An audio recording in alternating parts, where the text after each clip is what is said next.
Hey there, my name is Paul, and this is Out of Neutral, a weekly tune-up where we look to the Bible to get in gear and follow Jesus into the life he came to make possible.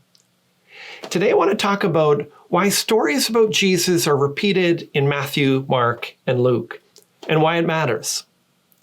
Now, when you first start reading the Bible, it's also new that just taking it in can be overwhelming. As you begin to read more consistently, though, you can't help but notice that stories about Jesus are often repeated in Matthew, Mark, and Luke. In fact, Jesus' teachings are often repeated also. As you wonder why, you might be told the gospel writers are each giving an account of an event from their own perspective, like witnesses to a traffic accident. And that much is true. But the reality is a little more complicated, and it affects how you should read what they've written. Let me explain. The repetition of stories and teachings in Matthew, Mark, and Luke has been a problem for students of the Bible for almost as long as we've had a Bible. The problem is there's too much similarity for it to be a coincidence. The dilemma is, how do we account for the portions of the gospel which seem to be identical to each other? Specifically, 80% of the verses in Mark appear in Matthew, and 65% of the verses in Mark appear in Luke. Another 230 verses are in Matthew and Luke, but not in Mark. Consider the following verses, for example. Matthew 9:6 says, "But that you may know that the Son of Man has authority on earth to forgive sins," he then said to the paralytic, "Rise, pick up your bed, and go home." Now, Mark 2 verses 10-11 says, "But that you may know that the Son of Man has authority on earth to forgive sins, he said to the paralytic, I say to you, rise, pick up your bed, and go home." And finally, Luke 5:24 says, "But that you may know that the Son of Man has authority on earth to forgive sins, he said to the man who was paralyzed, I say to you, rise, pick up your bed, and go home." At first, you might think that three people remembered the same event with almost the exact same words. But then you remember Jesus was speaking in Aramaic and the Gospels were written in Greek. So then what we'd have to be saying is that three people remembered the same event with the exact same words and then translate it with almost identical Greek words.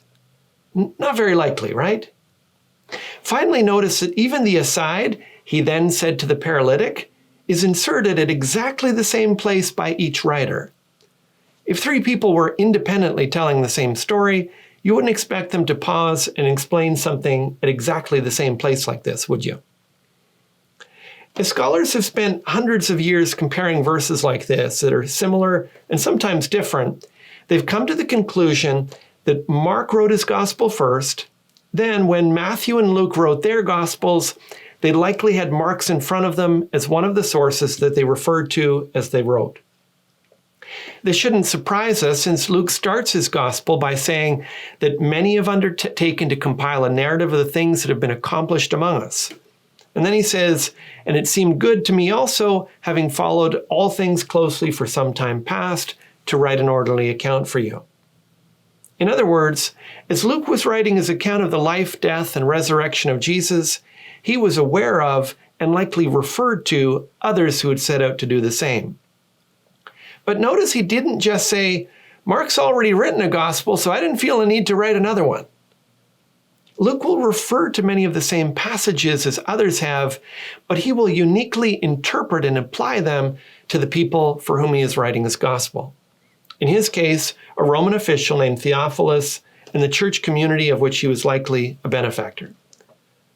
So what does all this matter when you open the Bible to read a portion of the gospel? If you know that certain passages are often repeated by the different gospel writers, but sometimes have different emphases or perspectives, comparing how Luke or Matthew differs from Mark helps you to see the unique message that the Holy Spirit was trying to communicate through them. While there's value at times in adding up all the details of the three accounts to get the whole picture, what's more important is to see what's unique to each gospel writer and to hear each message on its own terms. If you want to see this, most Bibles will show cross-references anytime a passage in the Gospels is repeated in another. If you're reading Matthew or Luke, compare the parallel passage in Mark and take note of what they add or change in the telling of the story. All three accounts are true, but each interprets and applies those truths in slightly different ways. When you begin to read the three accounts on their own terms like this, the Gospels become three-dimensional, and the picture of Jesus that we see is more vivid and textured as a result. May God reveal him to you as you seek him today. That's all for this time. If today's video has helped you get out of neutral, share it with your friends and subscribe to join us on the journey.